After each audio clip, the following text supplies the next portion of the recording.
7e sommet de la CAC, la RDC triomphe, le Rwanda claque la porte de cette organisation. Son armée doit quitter le sol congolais. La présidence tournante prévue pour Kigali est gelée au profit de la Guinée équatoriale. Ainsi, le pays de 1000 collines est désigné pays agresseur développement dans un instant. Avec vous dans le corps de cette édition, nous allons mesurer la température à Kolwezi à quelques heures de l'arrivée du garant de la nation. Le président Félix Tshisekedi est attendu dans le Lualaba pour ouvrir la 12e conférence de gouverneurs prévue. C'est 10 juin 2025 avant la cérémonie d'ouverture. La ville est déjà en ébullition, deux images à suivre. Le dossier de ces dimanches dans la partie magazine fera focus sur un phénomène qui a pris de l'ampleur. Pourtant interdit au coin de nos avenues, dans l'emprise publique, le marché pirate envahisse notre environnement. Que faire pour mettre fin à ces phénomènes? Nous tenterons de répondre à cette question, madame et messieurs. Voilà tout pour le titre et bienvenue si vous nous rejoignez sur la RTNC. D'abord, l'actualité.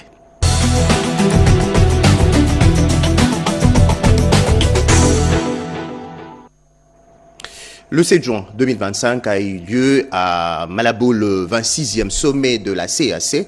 Le communiqué final est sans appel. Le Rwanda est désigné pays agresseur. Son armée doit immédiatement se retirer du sol congolais. Autre fait, la présidence tournante prévue pour Kigali est gelée au profit de la Guinée équatoriale. La RDC a été représentée par son président Félix Tshisekedi. Retour en image dans ses reportages signés Blandine Jovo, Koko Molisho et Kazo Kazadi.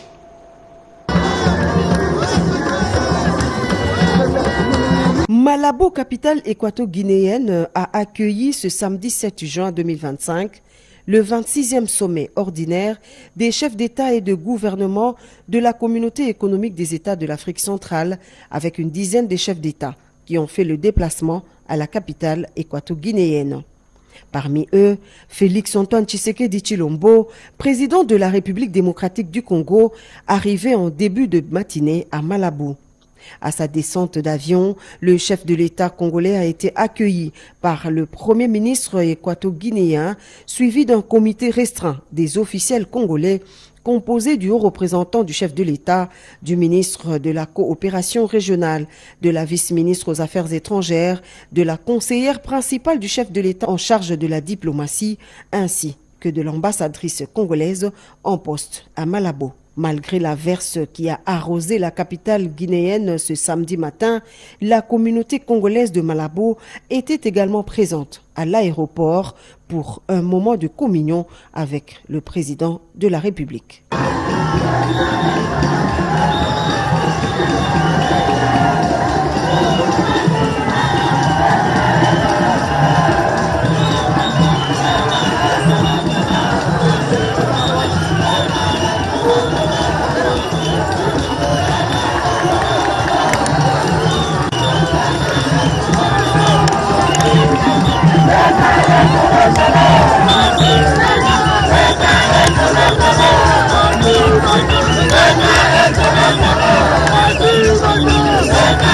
Et juste après, les dirigeants de la CEAC et leurs délégations respectives se sont retrouvés au palais de congrès de Malabo où le président Tshisekedi a eu un bref entretien avec son homologue équato-guinéen Théodoro Obiang Nguema, également hôte du sommet. C'est sous le coup de 14 heures, heure locale, qu'intervient la cérémonie d'ouverture qui a connu 4 principales allocutions. D'abord, le secrétaire général en Afrique centrale et chef de bureau régional des Nations Unies pour l'Afrique centrale, suivi du président de la Commission de l'Union africaine, puis celle du président de la Commission de la CEAC, Obiang Nguema Mbasogo, président de la Guinée équatoriale, également président en exercice de la CEAC. Les conférenciers se sont ensuite retirés pour une séance à huis clos de plus de 3 heures. Ce sommet, considéré comme l'organe suprême de pilotage politique de l'intégration régionale, se tient sous le thème « Consolider les acquis de la réforme de la CEAC pour accélérer l'intégration régionale et la construction d'une communauté de destin en Afrique centrale ». Un autre point fort de cette 26e session du sommet de la communauté économique des États de l'Afrique centrale, c'est la reconduction de la Guinée équatoriale pour la poursuite de la présidence de l'organe sous-régional africaine pour un mandat d'1 an. À l'issue du huis clos entre les chefs d'État, le ministre congolais en charge de l'intégration régionale, Didier Manzenga Mukanzu, fait le point.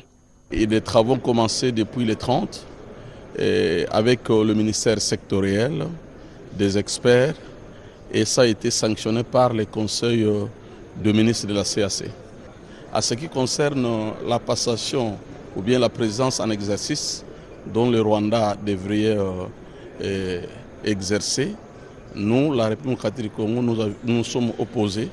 Nous avions présenté la situation politique et nous avions rappelé que le Rwanda, c'est le pays agresseur. À ces qualités-là, il est un pays belligérant. Il ne pourrait pas prendre la présidence en exercice. Suivi par le chef d'État et de gouvernement, il a été décidé que la Guinée équatoriale garde la présidence en exercice, que le Rwanda règle d'abord ses différends avec la République démocratique du Congo. La cérémonie de clôture a été sanctionnée par la lecture du communiqué final par le président de la commission de la CEAC. C'est tard dans la soirée que le président de la République démocratique du Congo a repris le ciel pour Kinshasa, la capitale.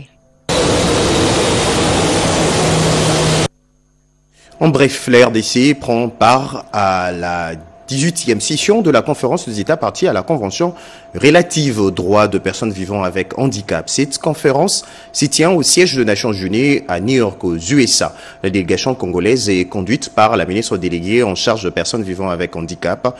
Devant la délégation venue de partout, Irène Essambo exposera sur les avancées réalisées par Kinshasa en rapport avec cette convention. Et puis, 3 jours de formation ont suffi pour que le vice-premier ministre de l'Intérieur émette de brevets de participation aux acteurs territoriaux du Lualaba. La cérémonie s'est déroulée à Kolwezi lors du lancement de la vulgarisation de textes légaux régissant le comité provinciaux et locaux de sécurité. Fifi Mukundi est notre envoyé spécial.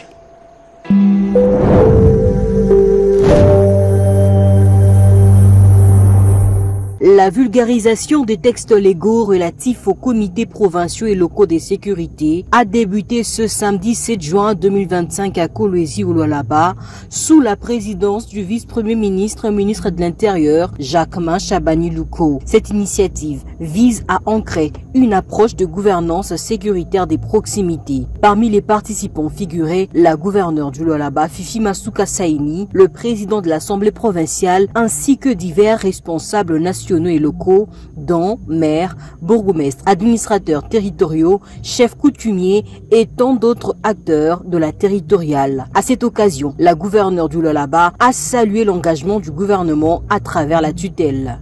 Le séminaire atelier a permis aux membres de comités de sécurité provinciaux et locaux, qu'ils soient des villes, territoires, communes, sécurité, chefferies, quartiers, groupements ou rues, de renforcer leurs compétences en matière de gestion sécuritaire. Le vice-premier ministre Chabani a insisté sur l'importance de cette réforme qui responsabilise directement la population dans la gestion des enjeux sécuritaires de leurs entités. C'est pourquoi ces textes réglementaires de la gouvernance sécuritaire vont être vulgarisés sur l'ensemble du territoire national pour faire en sorte que tout acteur étatique et non étatique, ainsi que l'ensemble de la population s'approprie la notion de la gouvernance sécuritaire à la base. La cérémonie s'est clôturée par la remise des brevets aux autorités territoriales formées aux nouveaux textes réglementaires.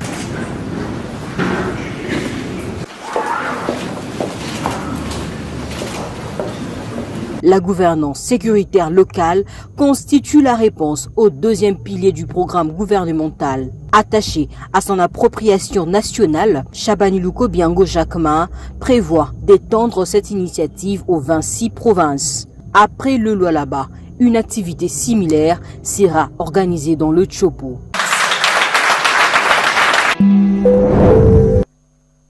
Je le disais à l'entame de cette édition, le président de la République est attendu à Kolwezi. Le garant de la nation donnera le go de la 12e conférence au gouverneur prévue ici 10 juin 2025 avant la cérémonie d'ouverture. La ville est déjà en ébullition. Effigie, Calico, les états-majors de partis et formations politiques de l'Union sacrée s'y préparent déjà. Sur place, le président de l'Assemblée provinciale du Sankuru et celui du Kassai oriental expliquent le pourquoi de ces rendez-vous. Renette Koulonga. En marge de la 12e conférence de gouverneurs des 26 provinces de la RDC qui se tiendra du mardi 10 juin au vendredi 13 juin 2025 à Kolwezi dans la province du Lualaba, présidée par le président de la République, Félix Antoine Tshisekedi Tshilombo.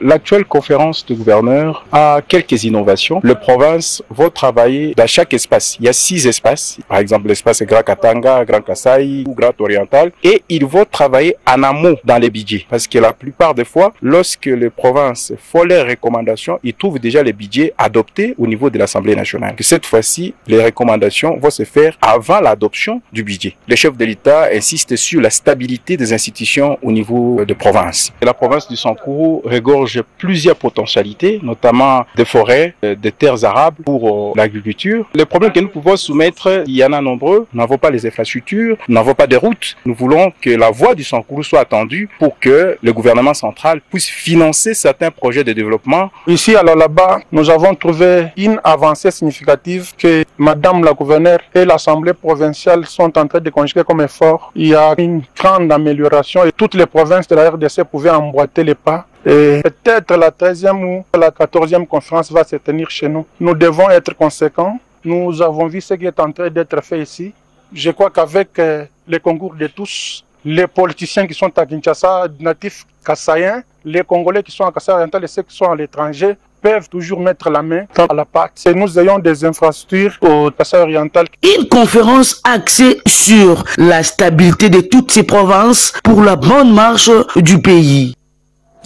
Ajoutons cette information, le membre du bureau du Sénat conduit par son président Jean-Michel Samaloukonde sont arrivés ce dimanche 8 juin 2025 dans la ville de Kolwezi pour prendre part à cette conférence de gouverneurs. On change carrément de registre pour parler de cette nouvelle technologie qui permet de sécuriser nos enfants, Talk Kelasi.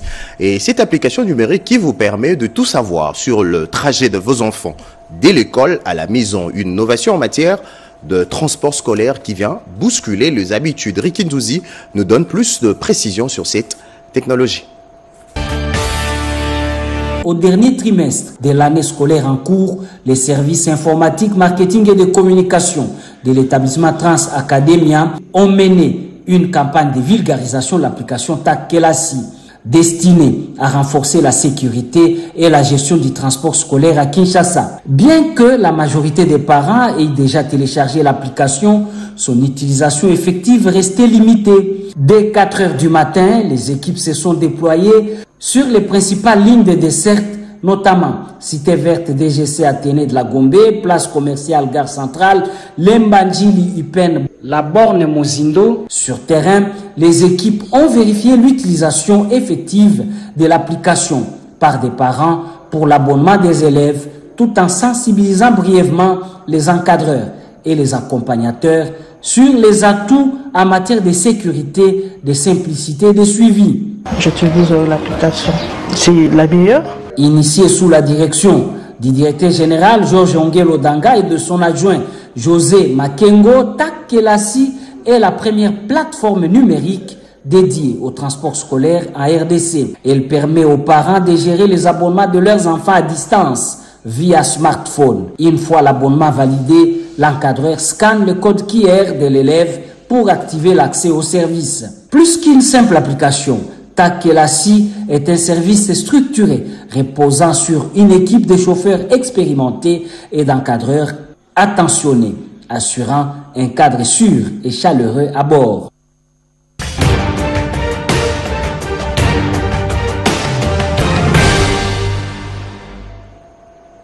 Je vous relate à présent la semaine du président. La RDC est élu membre non permanent du Conseil de sécurité des Nations Unies. Auparavant, le garant de la nation a clôturé lors d'une cérémonie à Kinshasa la campagne pour la candidature de la RDC. Félix Tshisekedi a aussi présidé au Centre culturel et artistique pour le pays de l'Afrique centrale la cérémonie de lancement du nouveau passeport biométrique de la RDC. C'est la semaine du président commentée par Pierre Kibambi Somoué. Un nouveau passeport biométrique sécurisé vient d'être institué en République démocratique du Congo. Prêchant toujours par l'exemple, le premier citoyen du pays, le président de la République Félix Antoine Tshisekedi Tshilombo, a obtenu son passeport biométrique sécurisé au Centre culturel et artistique pour les pays de l'Afrique centrale. C'était au cours d'une cérémonie de lancement officiel du nouveau passeport biométrique congolais organisé par le ministère des Affaires étrangères sous le haut patronage du chef de l'État. Le nouveau passeport biométrique est nettement sécurisé que l'ancien en circulation depuis plusieurs années et qui est valide jusqu'à expiration. Ces nouveaux passeports présentent également une augmentation du nombre de pages passant de 32 à 38 pages pour le passeport ordinaire. Ces nouveaux passeports est conforme aux normes internationales. La République démocratique du Congo a été élue à majorité des voix membre non permanent du Conseil de sécurité des Nations Unies pour l'exercice 2026-2027. À Kinshasa, le président de la République Félix Antoine Tshisekedi Tshilombo avait procédé personnellement à la clôture de la campagne pour la candidature de la RDC en tant que membre non permanent du Conseil de sécurité des Nations Unies. Dans son allocution, le chef de l'État a, au nom du peuple congolais, exprimé sa profonde gratitude aux frères et sœurs d'Afrique, en particulier aux chefs d'État de la Communauté économique de l'Afrique centrale et de l'Union africaine qui ont endossé et promu la candidature de la RDC.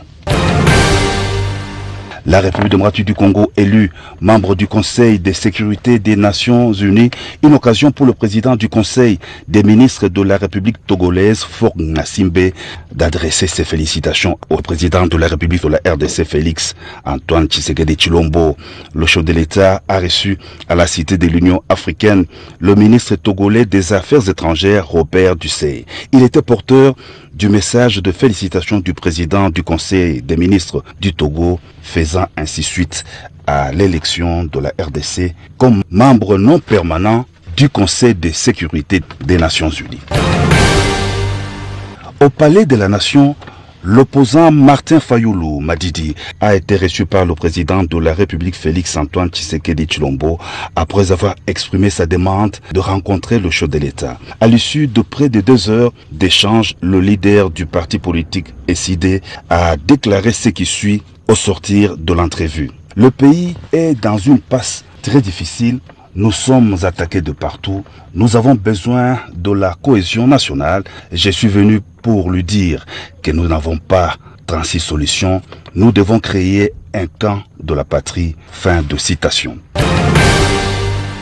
Par ailleurs, à partir de son cabinet de travail à la Cité de l'Union africaine, le président de la République Félix Antoine Tshisekedi Tshilombo a participé à une réunion d'urgence des chefs d'État et des gouvernements de l'Union africaine, essentiellement sur la situation sanitaire qui sévit actuellement en Afrique suite à l'épidémie de choléra. Reconnu par ses pairs africains comme champion de la lutte contre le choléra, le président de la Zambie, Hakainde Hichilema, a convié ses homologues à cette rencontre virtuelle à laquelle ont été associés les centres africains de contrôle et de prévention de maladies. À ce jour, l'Angola, le Soudan du Sud, le Soudan et la RDC sont touchés par cette maladie.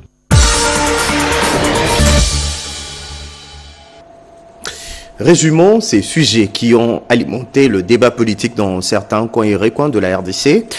3 cas de choléra confirmés dans la commune de Ngiringiri, digitalisation de services de santé pour une gestion transparente au centre hospitalier universitaire de la Renaissance ex-Mamaimo et la célébration de la journée mondiale de l'environnement à Kinshasa. La semaine en 5 est signée Joséphine Liondo. Une fausse rumeur a circulé cette semaine sur la prétendue arrestation des officiers swahiliphones. Le porte-parole des forces armées de la RDC a dénoncé un faux débat soigneusement orchestré pour semer la division au sein de l'armée et détourner l'attention des véritables enjeux. Propos tenus au cours d'un briefing co-animé avec le ministre des Médias. L'Assemblée nationale a déclaré recevable le projet de loi des finances exercice 2025-2026. L'adoption de cette recevabilité ouvre la voie à l'examen approfondi du dit loi par la Commission économique et financière.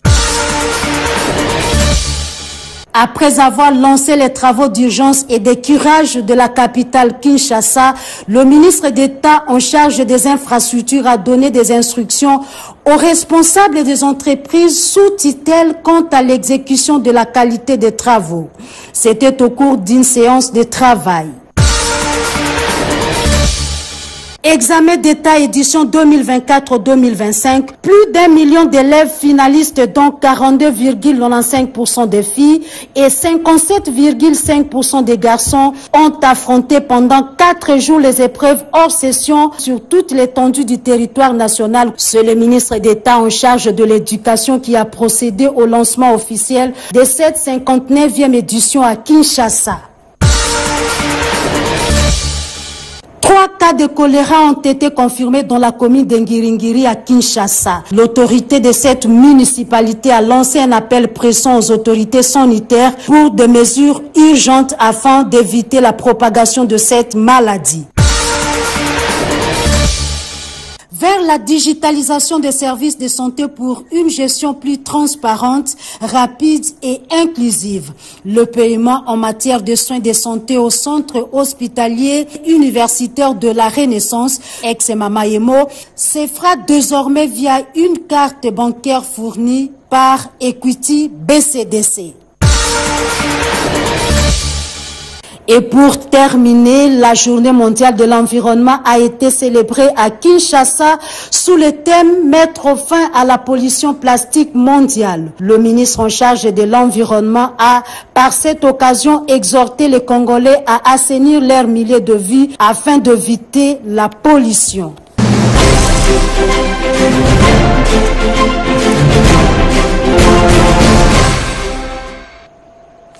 Au coin de nos avenues, le marché pirate envahisse notre environnement. Un phénomène qui a pris de l'ampleur, pourtant interdit. Entre quête de survie sociale et négligence des autorités qui est faire pour mettre fin à ces phénomènes, le gouverneur de la ville-province de Kinshasa lance une opération dénommée Balabala Eza Wenzete. Un dossier du Redis Kitutu et Joséphine Liondo. Encore une opération d'assainissement pour redorer l'image de la capitale congolaise. Balabala Eza Wenzete. Entendez, la rue n'est pas un marché. Cette opération vise à éradiquer tous les marchés pirates installés le long des voies publiques et sur les emprises de l'État. Mais aussi mettre fin au désordre dans le carrefour, les garages clandestins, tapage diurne et nocturne. Mais que pense la population de cette mesure prise par le gouverneur de la ville-province Kinshasa? La balle est dans le camp du gouverneur pour nous faciliter l'octroi des tables au marché central. Nous payons de frais d'études des enfants et le loyer. Nous chasser, c'est nous mettre en difficulté. Face à la situation socio-économique, nous sommes butés aux frais de garantie pour accéder au marché central.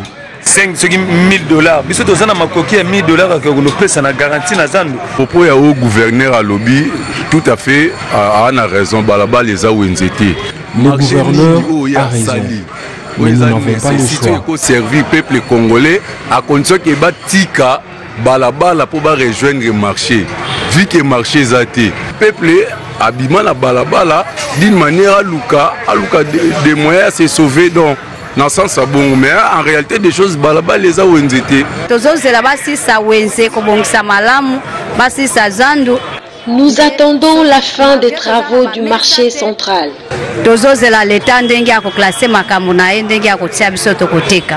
Rien n'arrêtera l'autorité provinciale de faire appliquer la loi.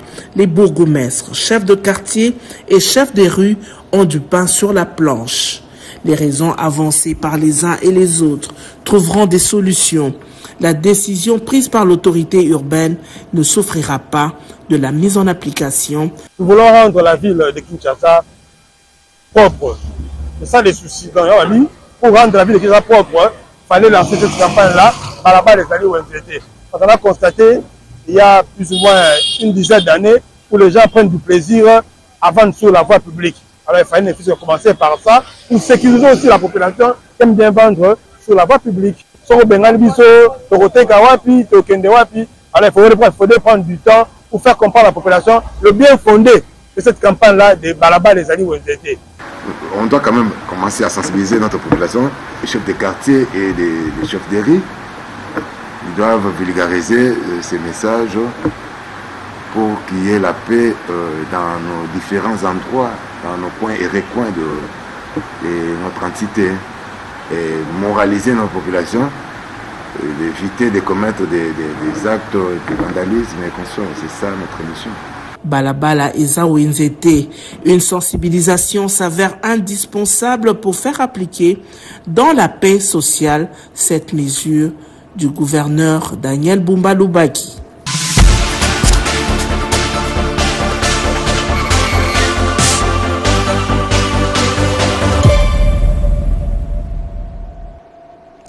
On enchaîne. Votre chroniqueur estime que l'autorité de l'État doit s'y faire sentir à tout le niveau. Le chef de quartier et bourgmestre ont une énorme responsabilité dans la mise en œuvre de décisions prises au plus haut niveau. Chronique d'Edi Chala. L'État est un tout. L'administration publique en est un levier essentiel. Cette conception garantit un fonctionnement huilé des institutions, mais surtout fait sentir l'autorité de l'État. Les décisions qui se prennent au plus haut niveau de la République ou des provinces souffrent du manque criant d'appropriation au niveau local, alors qu'elles devaient être considérées comme des dynamiques dans la machine. Vu l'immensité du travail, la décentralisation était la parade trouvée pour responsabiliser l'État d'en bas. La mayonnaise n'a pas encore pris, le fossé est toujours grand entre les décisions prises et les réalités de terrain. À Kinshasa, les exemples sont légion. Balaba les Zawenzete, le gouverneur l'a décidé il y a quelques semaines, mais les routes sont toujours des marchés et des nouveaux vendeurs les envahissent. Kinshasa, c'est plus de 15 millions d'habitants, les populations du Gabon, du Congo-Brazzaville, de la Guinée équatoriale et de la Namibie réunies. Les bourgmestres et les chefs des quartiers n'ont pas l'air de prendre au sérieux leurs tâches. Le manque de moyens brandis tout le temps n'est pas le seul problème des communes apparemment. Il y a aussi le manque d'imagination et l'absence d'initiative. La notion de la hiérarchie évoque l'idée de la répartition des charges. Si les bourgmestres se considèrent faisant corps avec l'autorité au-dessus d'eux, l'État sévirait. Il y a nécessité d'une véritable remise en question pour redonner l'efficacité sur le terrain à l'action des pouvoirs publics.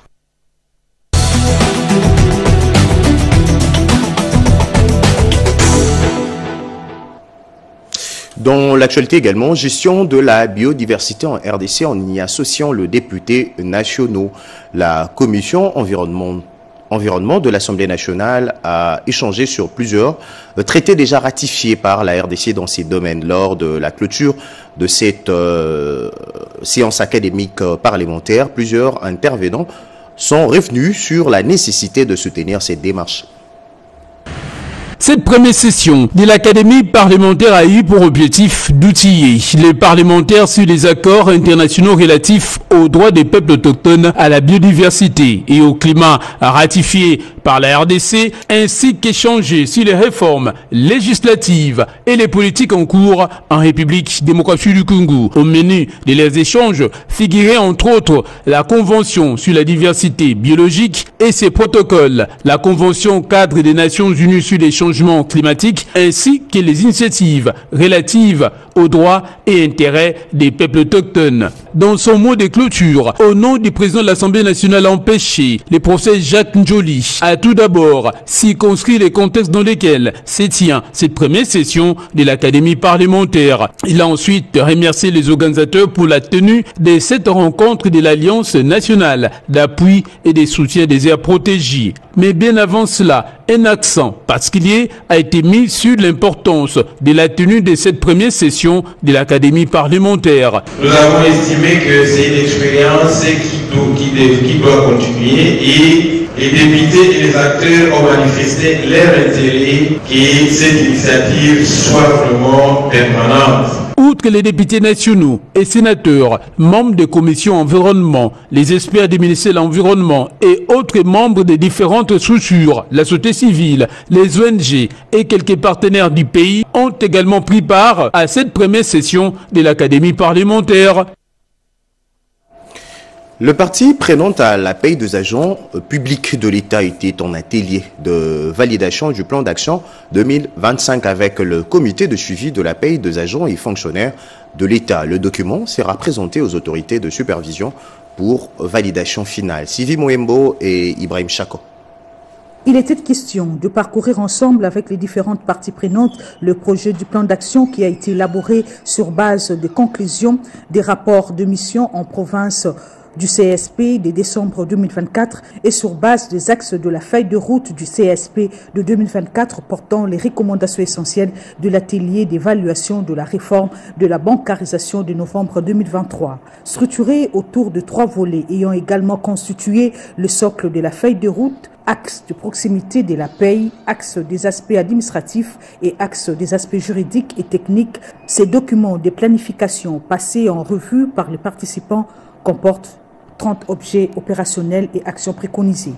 C'est un plan d'action qui contient beaucoup d'actions couvrant les aspects liés notamment à la paye de proximité. C'est-à-dire que l'idée, c'est de voir quelles sont les actions qui peuvent être menées, notamment au cours de la deuxième partie de l'année, pour faciliter l'exécution de la paye, c'est-à-dire permettre à ce que les bénéficiaires ne soient pas trop éloignés des opérateurs de paye.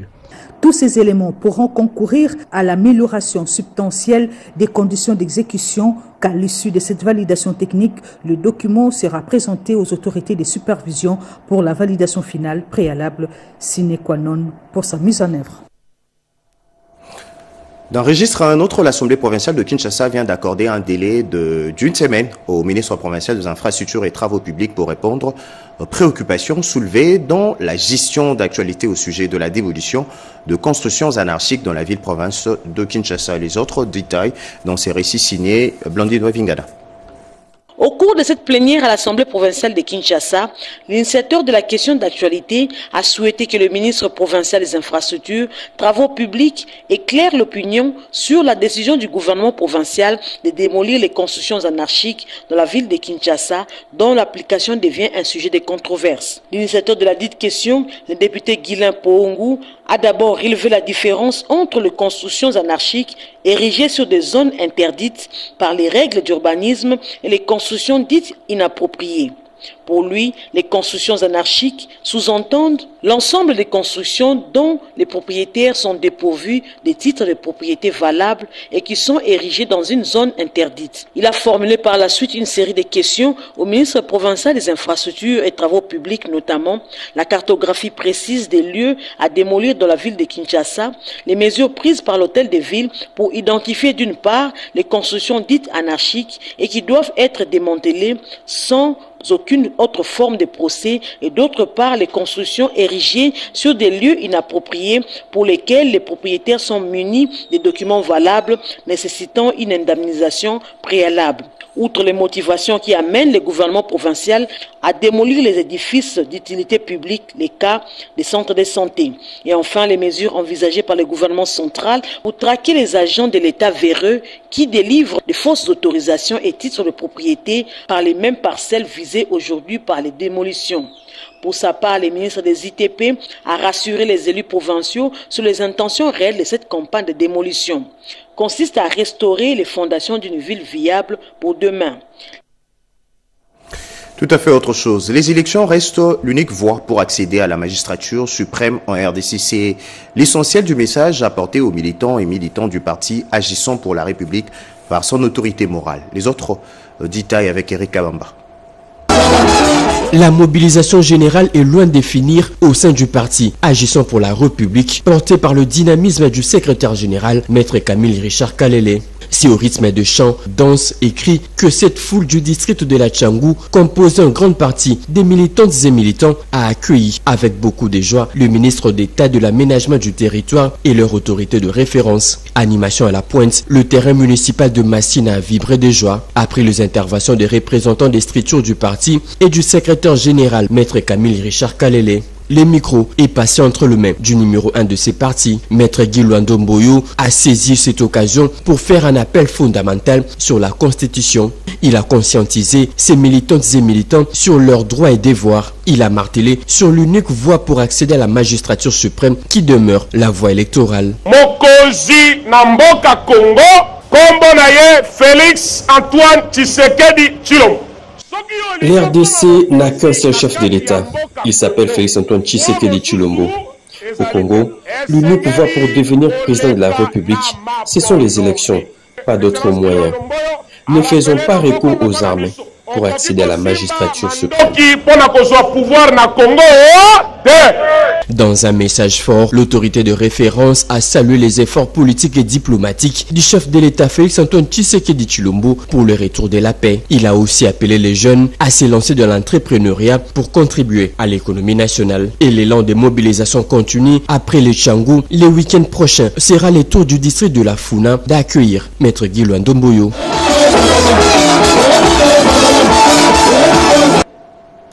La RDC a brillé par sa présence lors de la 57e Assemblée de la Communauté pour le développement de l'Afrique australe. Faustin Kassiteriko, élu de la FUNA, a démontré le bénéfice socio-économique qu'un système régional intégré pourrait apporter aux populations de pays membres pour sa sécurité alimentaire. L'honorable député congolais Kassiteriko Kenda Faustin est intervenu à la proposition du sénateur du Lesotho Tatomako Mohale pour une chaîne de valeur alimentaire et l'harmonisation des normes et bénéfices des populations de la sous-région. L'élu de la FUNA a soutenu avec ses arguments solides, faisant un exposé constructif devant les élus de la SADC en rapport avec le bien fondé de la chaîne de valeur alimentaire dans deux pays africains membres de cette structure. Cette assemblée qui est la nôtre a déjà jeté les bases en instituant l'alliance parlementaire de la SADC pour le renforcement des systèmes agroalimentaires, la sécurité alimentaire et nutritionnelle, alliance FAN. Il s'agit d'une plateforme stratégique qui nous permet, en tant que parlementaires, de montrer l'exemple en pilotant la surveillance, en plaidant en faveur des budgets nationaux qui accordent vraiment la priorité à l'agriculture et en harmonisant les législations conformément à des cadres régionaux tels que le PDDAA, la ZLECAF et les directives sur le droit à l'alimentation. La participation de la RDC à ces forums témoigne d'un engagement à consolider l'intégration régionale par une diplomatie parlementaire active et constructive. Une nouvelle tractopelle acquise par l'Institut national de préparation professionnelle dans le Haut-Katanga, un engin de grande utilité pour la formation de population du Haut-Katanga et d'ailleurs. Marie-Pascal Kalangre. C'est la deuxième acquisition de l'Institut national de préparation professionnelle du Haut-Katanga d'une nouvelle tractopelle Pimpa 9, modèle 426 de la dernière génération, fabriquée en 2024. Elle a été accueillie par le directeur provincial Joël Mokomba, accompagné de son comité et du personnel, tous dans la joie. Après la coupure du ruban, le directeur provincial Joël Mokomba a remis la clé à l'adjoint technique Jean-Pierre Rancoulou, car la tractopelle est de caractère technique. Une acquisition bénéfique et salutaire pour la formation professionnelle. Nous tenons à remercier sincèrement Monsieur le directeur général de l'INPP, le DG Godefroy Stanislas Chimanga Moutrabo, qui nous accompagne, qui veille à ce que nous puissions effectivement travailler en tenant compte des aspirations des entreprises et de la population active. Une belle lecture des agents. Cet acte si salutaire, c'est comme ça que nous commençons d'abord par remercier Monsieur le directeur général, Monsieur Stanislas, pour son accompagnement à la direction. Nous tenons au nom de tous les agents à présenter nos félicitations et nos remerciements.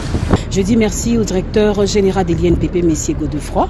Je dis merci au directeur de l'INPP au Katanga pour cette matérialisation et il a promis, il a réalisé. Je vais exhorter à toutes les filles d'être à l'INPP et soyez le bienvenu. Cette machine, c'est la deuxième qui après la première que nous avons acquise il y a de cela plus d'une année. Et nous sommes très contents. Pourquoi? Puisque ça vient renforcer et améliorer aussi la qualité de la formation. C'est bel et bien. Et puis, ces titres avant de nous quitter, 67 sages-femmes j'étais dans le marché d'emploi dans le Maniema depuis hier, samedi 7 juin 2025.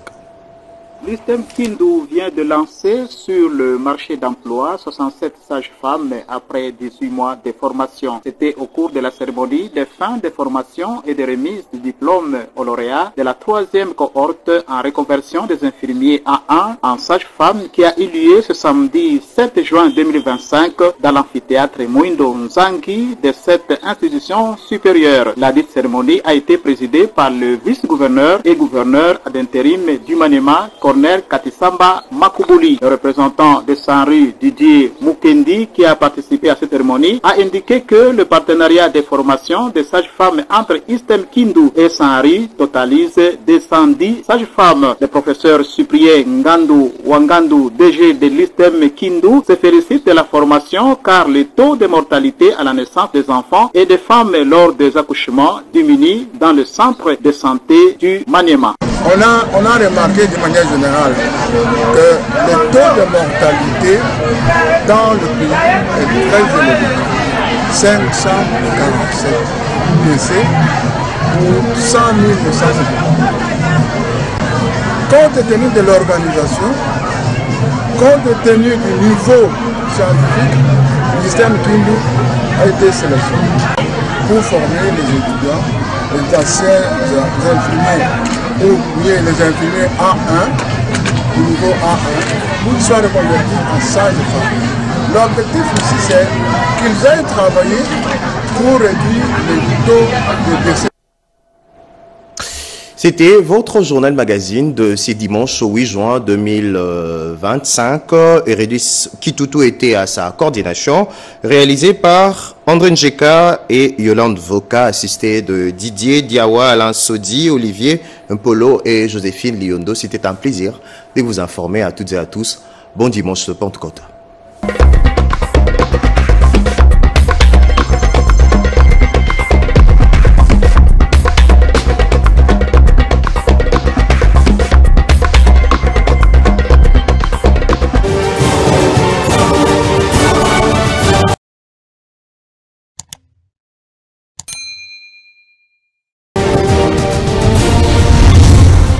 Congo Avenir. Mboka ya Bakongo.